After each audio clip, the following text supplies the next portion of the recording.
Olá pessoal, continuando aqui com o texto 5, Copasa.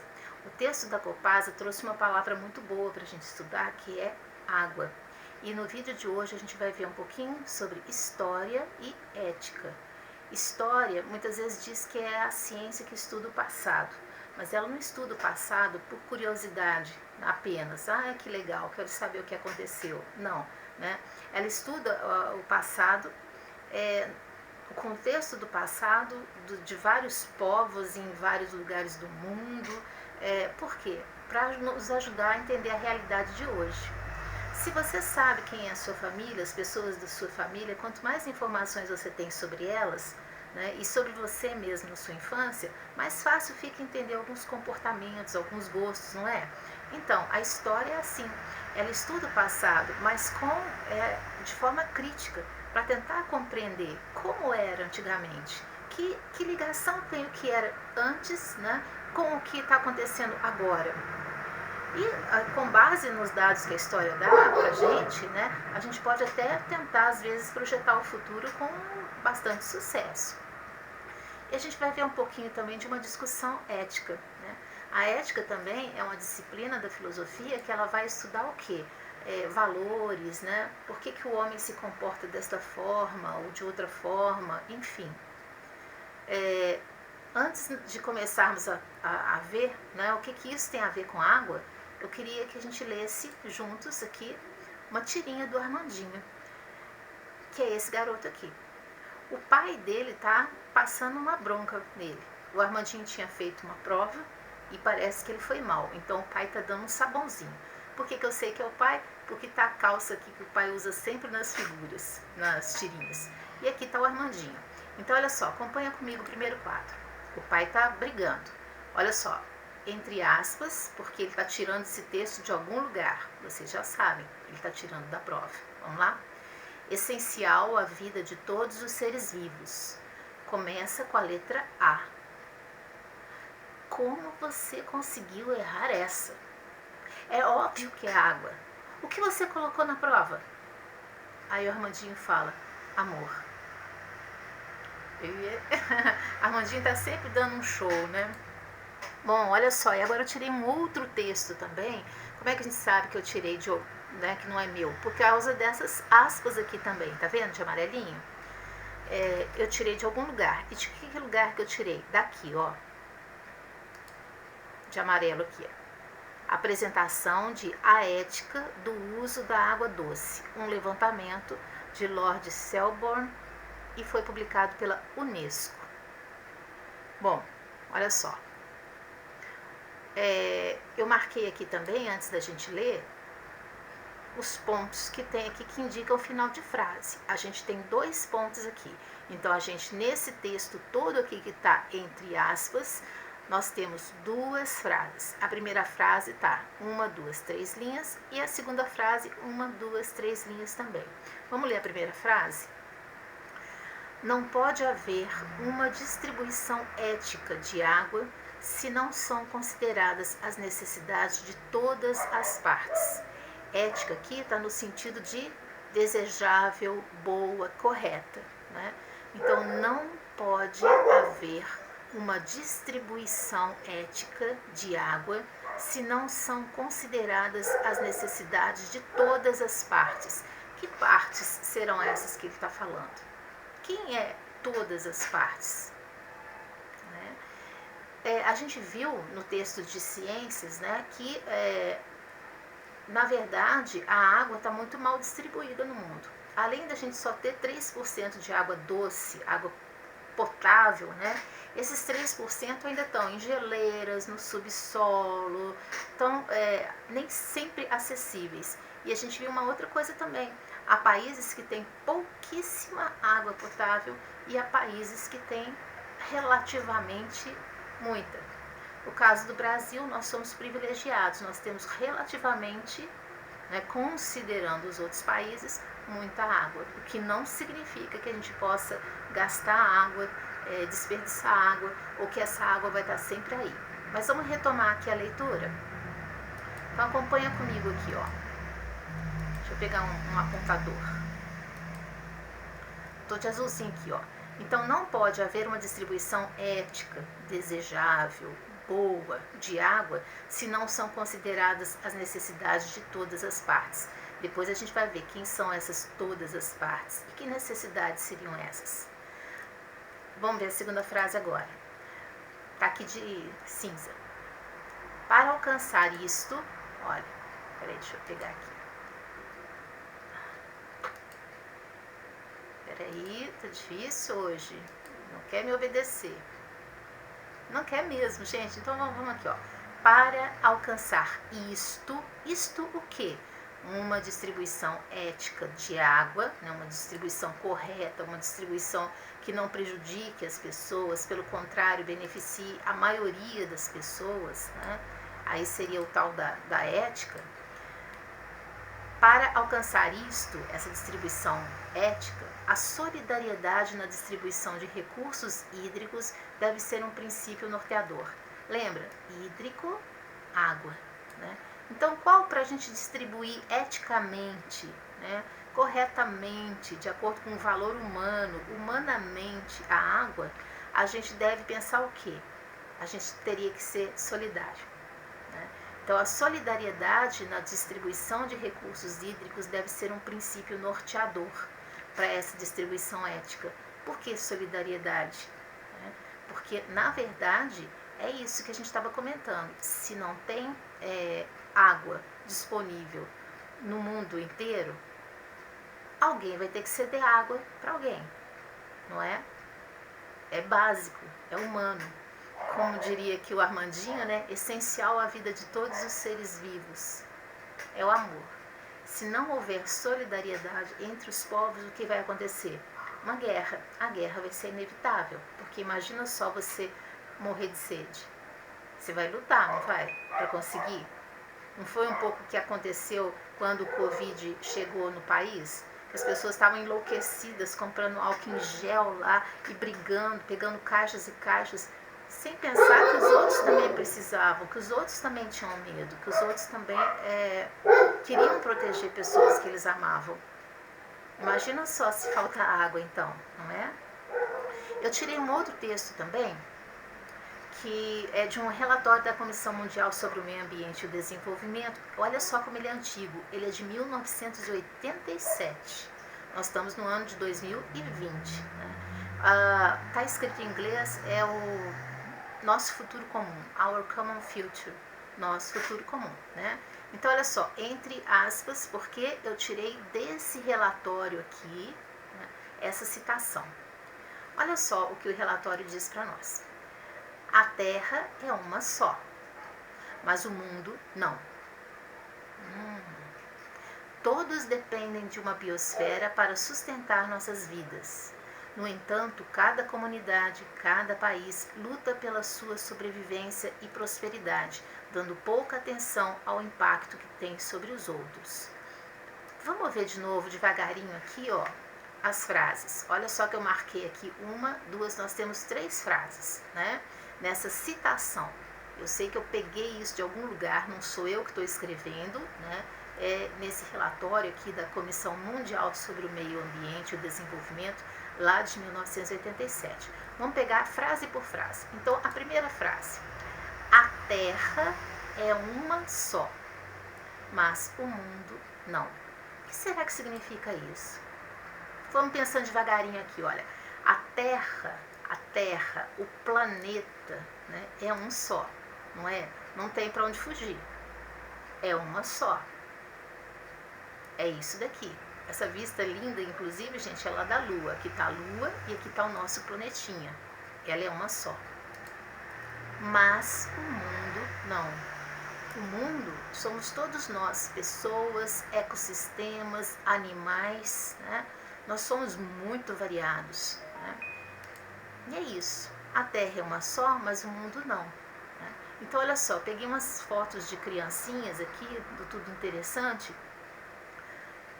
Crianças do Nepal, crianças da Amazônia, crianças de todos os lugares, todos não, estou exagerando, de vários lugares do mundo, né? E veja só as diferenças dela. Só no rostinho a gente já pode ver o quanto somos diferentes. Esse aqui é um brasileirinho, né?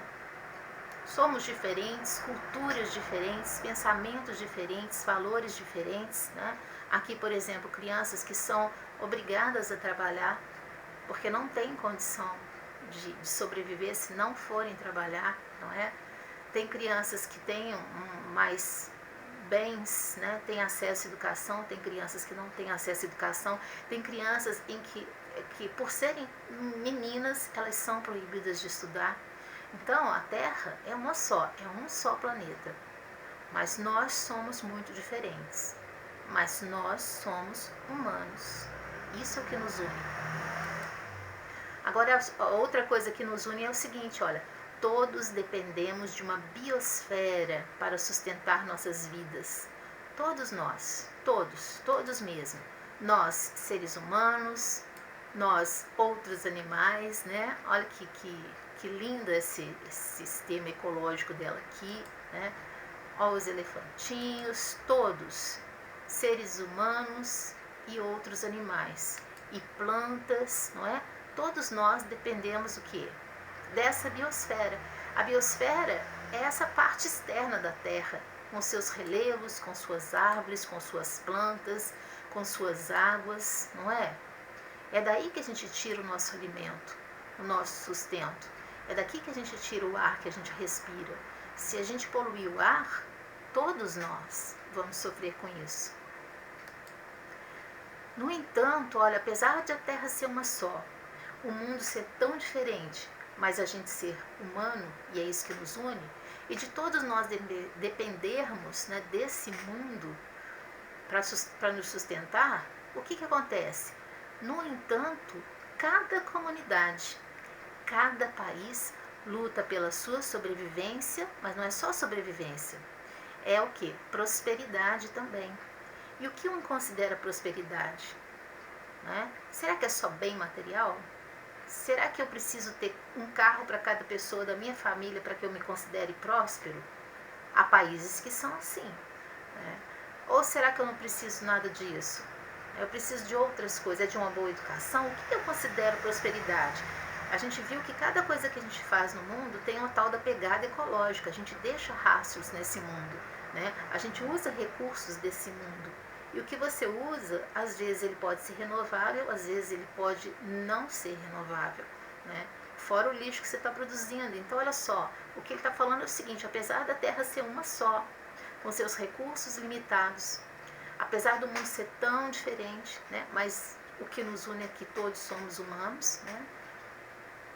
A gente depender desse mundo, do mesmo mundo, nós não temos sido o quê? Solidários, né? No entanto, cada comunidade, cada país luta pela sua sobrevivência e prosperidade, dando pouca atenção ao impacto que tem sobre outros. Um dos países que mais poluem no mundo é os Estados Unidos. Ele é o país que menos assina tratados sobre diminuição de gases, por exemplo, gases tóxicos. Por quê? Não interessa para ele.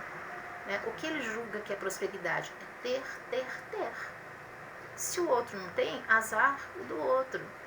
Se eu estou poluindo, azar, né? Então, assim, é complicado. Agora vejamos em relação à água. Olha só, acompanha comigo aqui. Consumo humano de água no mundo. Aqui a gente tem uma média consumida diariamente. Como é que eu sei? Está escrito aqui. Então, aqui é um gráfico, né, usando figurinhas. A gente chama de infográfico. Está falando do consumo humano, só do ser humano, de água no mundo.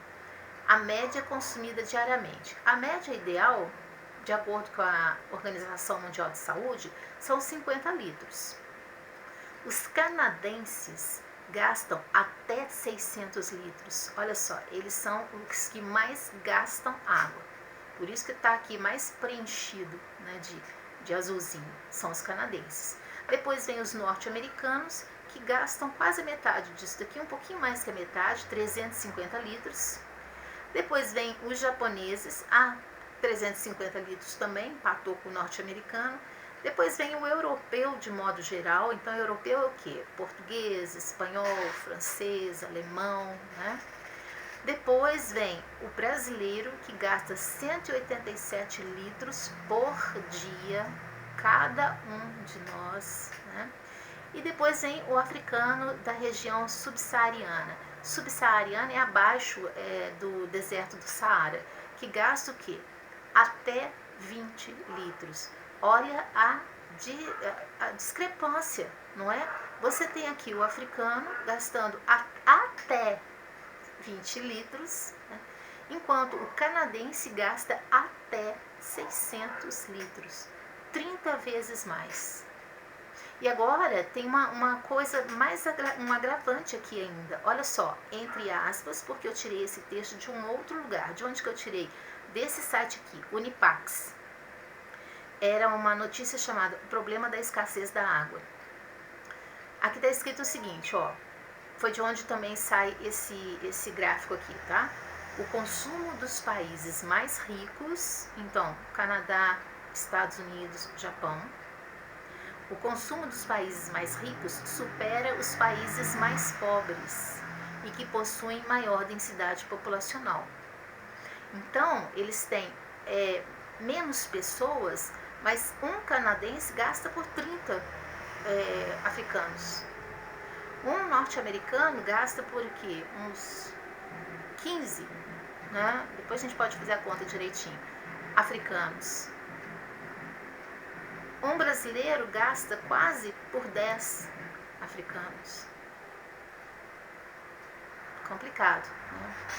Então, em um mundo que as fronteiras estão cada vez menores, mais fluidas, vamos dizer assim, não é?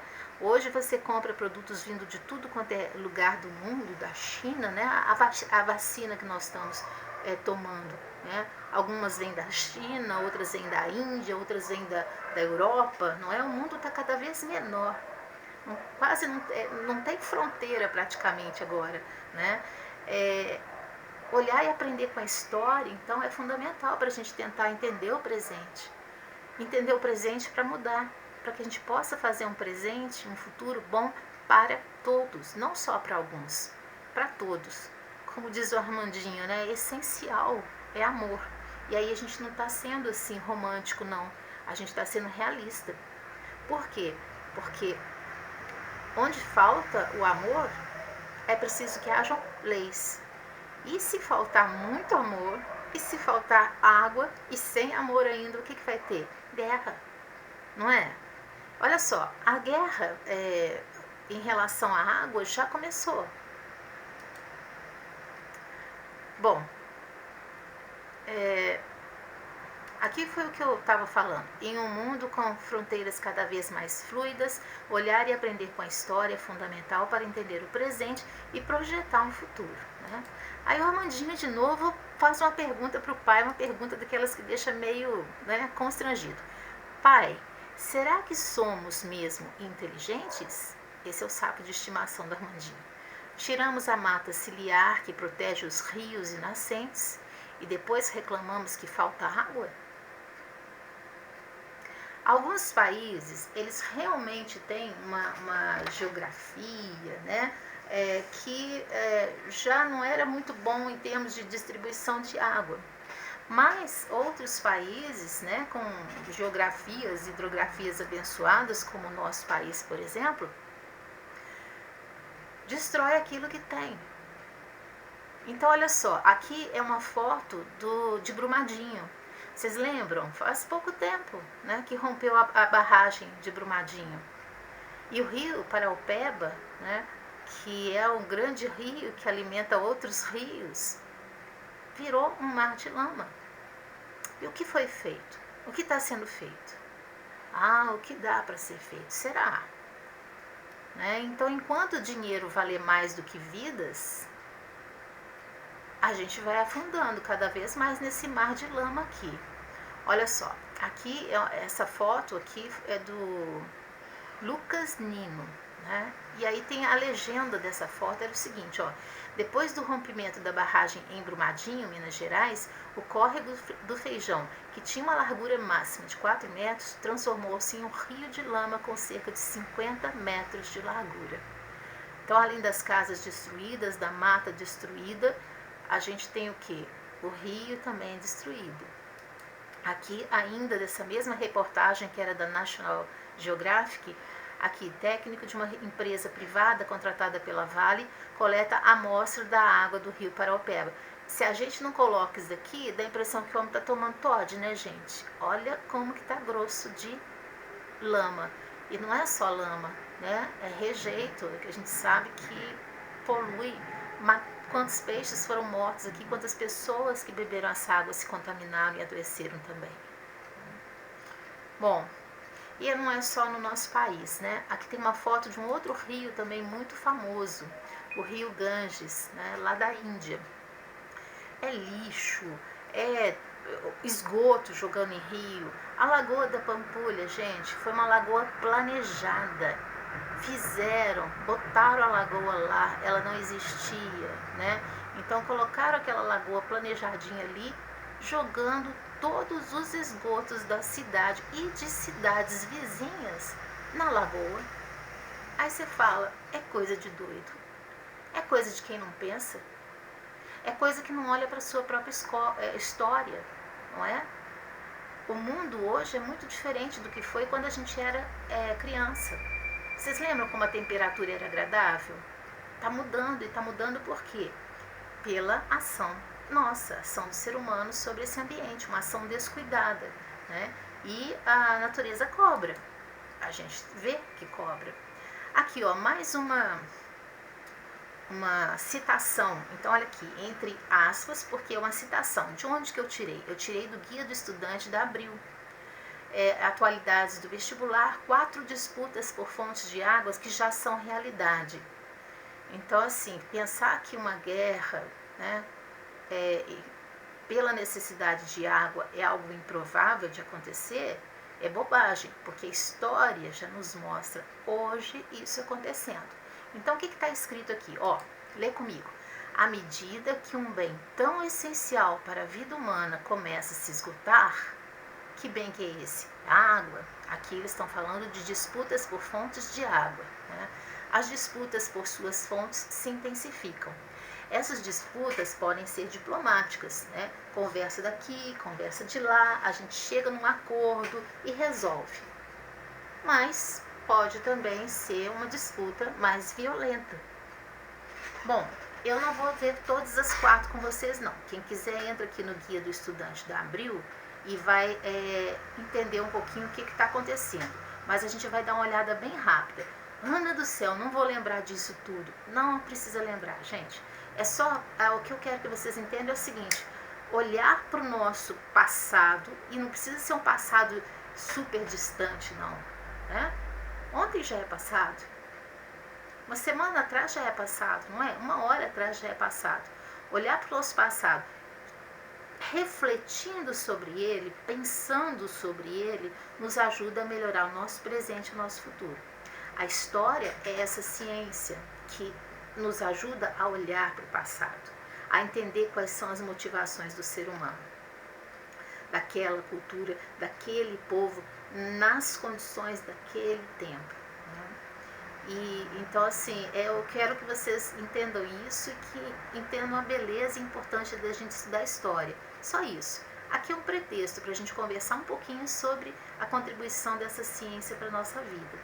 Olha só, a gente tem aqui a vista do rio Nilo, lá na África. O rio Nilo é um rio, né, que importantíssimo para o povo egípcio, não só eles, mas olha só, o Egito, né, a gente conhece muitas imagens, muitas representações, não é? Então aqui já tem uma pintura do Egito antigo que retratava o quê? Um barquinho no rio Nilo. É um rio que sempre foi fundamental para a civilização egípcia e que garantiu que essa civilização florescesse, crescesse e se tornasse a mais poderosa da época dela, há cerca de 5.000 anos atrás, né?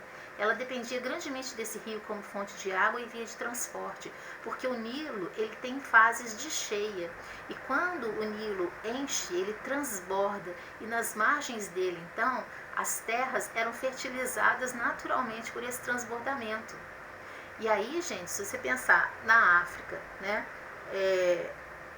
essa região extremamente fértil, fazia com que o comércio dos egípcios também fosse um comércio bastante variado, né? Eles tinham lá como se garantir em relação de alimentação. Bom, hoje tem uma disputa em relação ao rio Nilo, né? Então aqui, a bacia do rio Nilo. Vocês lembram que bacias são os territórios e riozinhos, né? E o rio principal. Então é esse conjunto todo que é chamado de bacia. A bacia do rio Nilo, olha só, o rio é o rio mais extenso do mundo. Eu acho que eu não estou falando besteira não, depois eu vou conferir. Mas eu acho que é isso mesmo. O maior rio é o Nilo, não é o nosso Amazonas não. Bom, mas o que importa? O importa é que ele atravessa, olha só, Tanzânia, ele tem aqui o Congo, ele tem aqui o Quênia, né? Ele tem aqui Ruanda, Burundi, para misturar tudo aqui, que eu não sei quem é quem mais, a Etiópia, o Sudão, o Egito. Né? E aí ele vai desaguar lá no Mar Mediterrâneo. Né? E os países que estão envolvidos nessa disputa sobre o Rio Nilo, sobre os direitos de usar o Rio Nilo, são todos esses aqui. Deixa eu aproveitar e fazer aqui uma ponderação que não tem nada a ver com história não, mas tem a ver com o nosso português. Lembra? Nomes de países, letra maiúscula, ó. Por isso que eu deixei aqui com maiúsculas e minúsculas, para vocês verem a importância de saber as duas. Ó, começa sempre com letra maiúscula, nome de países. Feita essa propaganda de português, vou ler rapidamente aqui com vocês o nome dos países. Bacia do Nilo, fica na África. Quais são os países envolvidos na disputa? Egito, Sudão, Sudão do Sul. Aqui eu, como é que a gente fala? Abreviei. República, aí eu escrevi só REP. Democrática, eu escrevi DEM, do Congo. Etiópia, lembra da Etiópia, de onde veio o café? Quênia, Uganda, Tanzânia, Ruanda e Burundi. Aqui, gente, é a África. Lembram que a África é um continente, é um conjunto de vários países, cada um com sua cultura, linguagem, sua história, né, sua geografia próprias, tá bom? E o rio Nilo, olha, ele tá daqui, vai atravessando até chegar aqui, ó, no mar Mediterrâneo. O que acontece aqui com esse rio, com essa disputa? Em 59, o Egito, cadê o Egito? Tá aqui, o Egito e o Sudão começaram a monopolizar o acesso às águas do rio. Eles fizeram um acordo entre eles, né, dizendo, tipo assim, o rio é nosso, a gente que decide o que vai fazer aqui com esse rio, com as águas desse rio.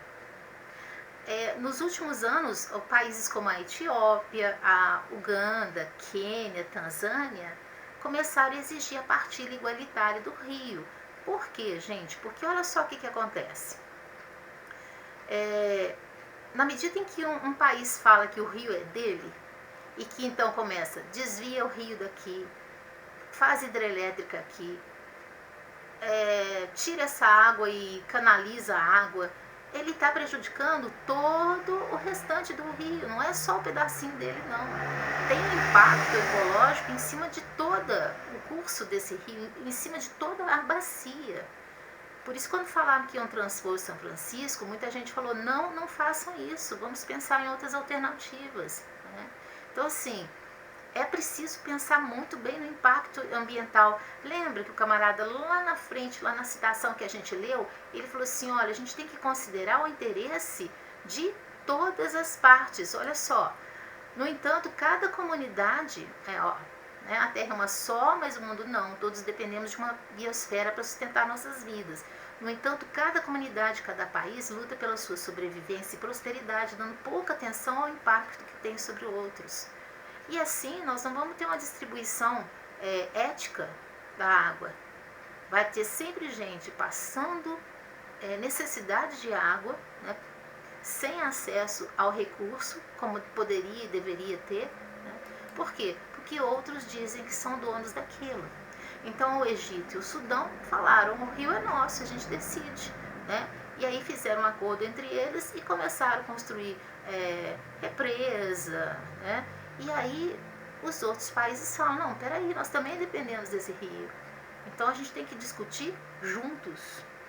A Etiópia começou a construir uma grande hidrelétrica em 2011. Em 2017 ela já tinha 60% dessas obras concluídas. E concluída essa obra, ela seria a maior barragem da África. Aí o que acontece? Para construir essa hidrelétrica, você tem que desviar águas do Nilo. Né? Aí o Egito e o Sudão falaram, não, peraí, né? Não pode não. Não vamos permitir isso não. Aqui uma foto da barragem da discórdia, né? Essa aqui é a barragem da Etiópia. Qual que é o receio? Como você tem que desviar águas do Nilo para poder represar aqui, poder fazer com que a força da água gire as bobinas lá e gere energia, o pessoal começou a falar, não, peraí, mas enquanto sou eu que estou gastando a água, fazendo o que eu quero com ela, não tem problema, mas se o meu vizinho gasta a água e quer fazer com ela o que quiser, aí eu já reclamo. É estranho isso, né? Bom, vamos ver só mais um exemplo aqui, ó. Tinha mais dois, deixa eu ver qual que a gente pode pegar aqui.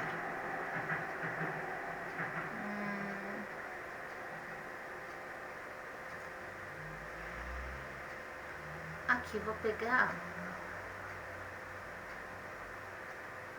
um rio que vocês conhecem. Vamos aproveitar que a Semana Santa acabou agora, né? Ontem. Aqui. Olha outro rio também que está sob disputa, né? Aqui é um mar, né, que é alimentado pelo Rio Jordão. O Rio Jordão, sim, aquele que Jesus foi batizado nele, né? Aqui a gente tem uma outra foto do Rio Jordão. Aqui era o mar de Tiberíades, né? Aqui, ó, às vezes ele parece muito lamacento, né? Em alguns pontos, o importante Rio Jordão parece um córrego. Por quê? Porque ele está secando também, né? Então, olha, separando um país de outro, às vezes você tem apenas 3 metros, é um fiozinho de água já, né? Então, onde é que está acontecendo essa disputa? Nas colinas de Golã. Né? Quais são os países que estão envolvidos? Aqui, Israel, Síria e Jordânia. Letra maiúscula para nome de países. Olha aqui, Israel, fica aqui, ó. Síria, aqui, e Jordânia. E cadê o Mar Jordão? Tá no meio disso tudo. Olha só, ele faz a fronteira, ele desenha a fronteira desses países. Tá vendo? E tem sido uma fonte de disputa. Qual que é o problema? O problema é o seguinte, Israel em 67 ele ocupa, né, as colinas de Golã, que eram da Síria, né? A Síria tinha ocupado esse espaço. Então lá tem solos férteis e tal, e era uma posição estratégica também, né? E que abriga a nascente do Rio Jordão. Quando você represa essas águas, né, para fazer o abastecimento consumir, né, é importante, acho que 1/3 dessas águas aqui acho que o Jordão é responsável por 1/3 do abastecimento de Israel, me parece que eu li isso, né? Então, olha só, começa a haver disputa, então. Começa a afetar o abastecimento da Síria e da Jordânia. Por quê? Para eu aproveitar essa água, eu represo, eu desvio, né, a água do curso natural. Com isso eu estou matando o rio. Não é só lá, não é só no exterior que acontece. Se a gente for pensar aqui no Brasil, esse país tão grande, quantas pessoas passam sede?